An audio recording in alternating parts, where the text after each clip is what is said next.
Hello दोस्तों, आज मैं एक छोटी सी कहानी सुनाने जा रहा हूँ जो आपकी लाइफ में बहुत बड़ी बदलाव ला सकती है। और इसलिए मैं कहना चाहूँगा कि आप वीडियो को 100% इन्वॉल्वमेंट के साथ देखिएगा और वीडियो को लास्ट तक ज़रूर देखिएगा।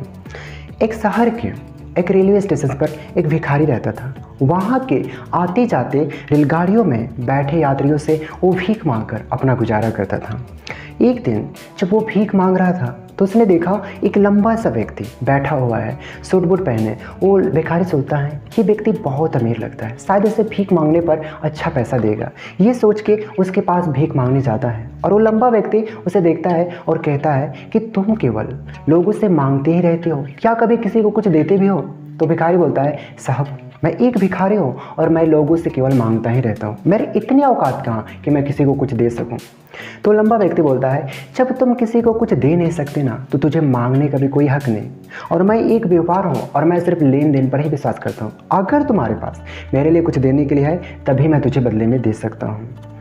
इतना कहता है और वो अपना स्टेशन के पास पहुंचता है और ट्रेन से उतर के चला जाता है। लेकिन उस लंबे व्यक्ति के द्वारा कही गई बात उस भिखारी के दिल में उतर जाता है। उसे लगने लगता है कि शायद मुझे इसीलिए अधिक भीख नहीं मिलते, क्योंकि मैं लोगों को भीख के बदले कुछ दे नहीं पाता। लेकिन मैं एक भिखारी हूँ, लोगों को क्या दे सकता हूँ?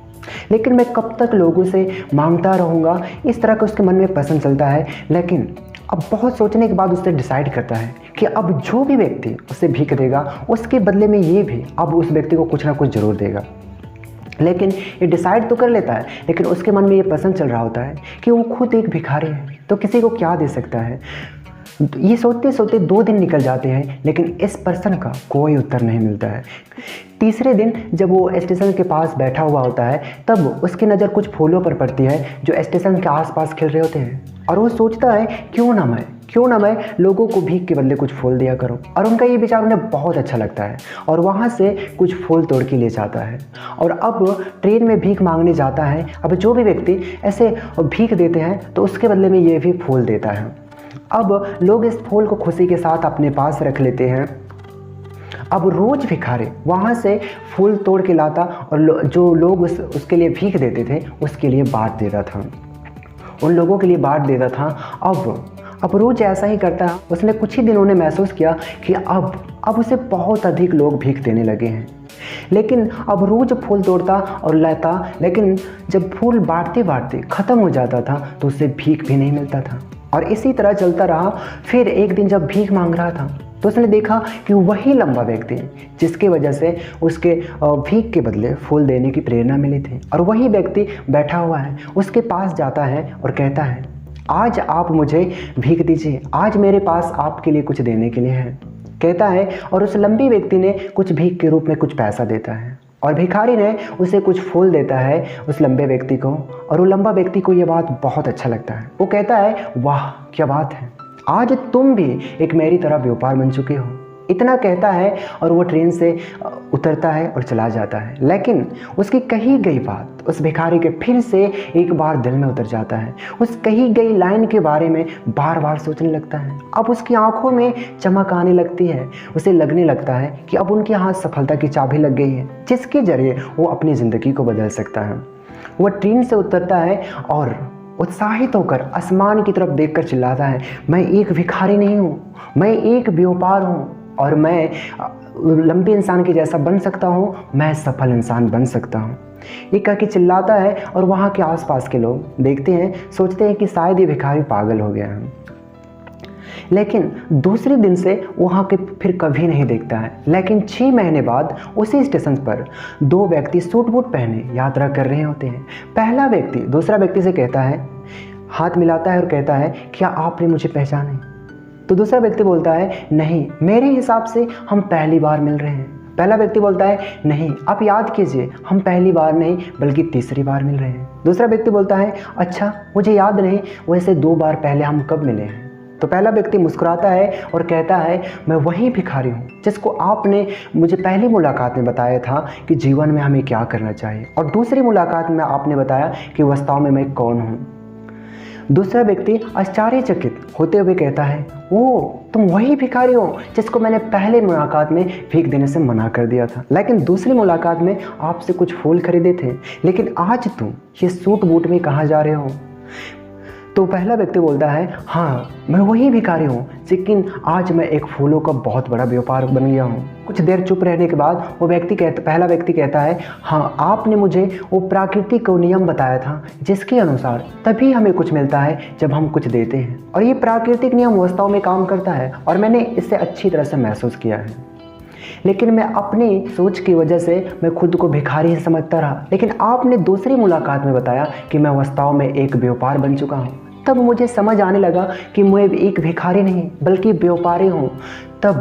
तब मुझे समझ में आने लगा था कि लोग मुझे इतने ज़्यादा भीख क्यों दे रहे थे, बल्कि भीख नहीं दे रहे थे, उन फूलों का मूल्य चुका रहे थे। लेकिन क्योंकि इससे सस्ते फूल उन्हें कहाँ मिलते। मैं लोगों की नज़रों में एक छोटा सा व्यापारी था, लेकिन मैं अपनी नज़रों में एक भिखारी ही था। लेकिन आपने मुझे बताया कि मैं एक छोटा व्यापारी हूँ। तब मैंने समझ लिया था कि मैं एक भिखारी नहीं बल्कि एक व्यापारी हूँ। जितने भी मैंने फूल बेच के इकट्ठा किए थे पैसे, उन पैसों से मैंने बहुत सारे फूल खरीदा और एक फूलों का एक व्यापार बन गया। और यहाँ के लोगों को फूल बहुत पसंद है और यही पसंद ने आज मुझे एक फूलों का बहुत बड़ा व्यापार बना दिया। अब दोनों व्यापारी खुश थे और अपनी अपनी व्यापार की बात करते हुए ट्रेन से उतरे और चले गए। दोस्तों, इस कहानी से हमें बहुत कुछ सीखने को मिलता है। इस कहानी में वो लंबा व्यक्ति गिव एंड टेक के रूल को अच्छी तरह से जानता है और दुनिया के सभी बड़े व्यापारी इस लाइफ रूल को यूज करके ही बड़े व्यापार बने हैं।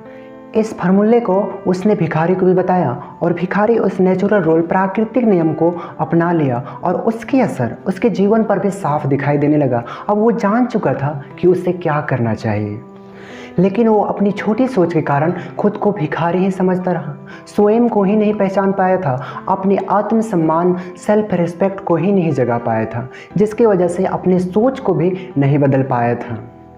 ये कहानी हमें बहुत कुछ बताती है। अगर हम अपनी सोच को बदल लें तो उससे बहुत कुछ हासिल किया जा सकता है। अगर हम खुद को छोटा ही समझते रहेंगे तो हम छोटा ही बने रहेंगे। बड़ा बनने के लिए हमें अपनी सोच को बदलना होगा, हमारी अपनी सोच को बड़ा करना होगा, तभी हम बड़ा बन पाएंगे। कहानी में भिखारी खुद को भिखारी ही समझता रहा और भिखारी ही बना रहा। लेकिन जब उसे पता चला कि वो एक व्यापारी है तो वो खुद के विचार को बदला और खुद को विचार के बदलने से उसकी जीवन बदल गया। उस लंबे व्यक्ति ने तो केवल उसका आत्मसम्मान जगा दिया था और इसी कारण वो भिखारी एक बहुत बड़ा व्यापार बन पाया था। उस लंबे व्यक्ति की बातों से उस भिखारी के जीवन में बहुत बड़ा बदलाव आया। वास्तव में उस भिखारी का सेल्फ रिस्पेक्ट जग गया था, बल्कि सेल्फ रिस्पेक्ट कुछ और नहीं बल्कि खुद के बारे में सोच होती है। आप भी इस प्राकृतिक नियम को सीखिए और आप भी अपने आत्मसम्मान को जागृत कीजिए। अपनी सोच को बदलिए और उसे आप बहुत बड़ा बनाइए। ऐसा करके तो देखिए, आप पाएंगे कि आपका जीवन बदल चुका है तथा पहाड़ के आप सबसे ऊपर खड़े हैं और उस पहाड़ का नाम है सक्सेस। कहानी कैसे लगा कमेंट के थ्रू आप जवाब दे सकते हैं।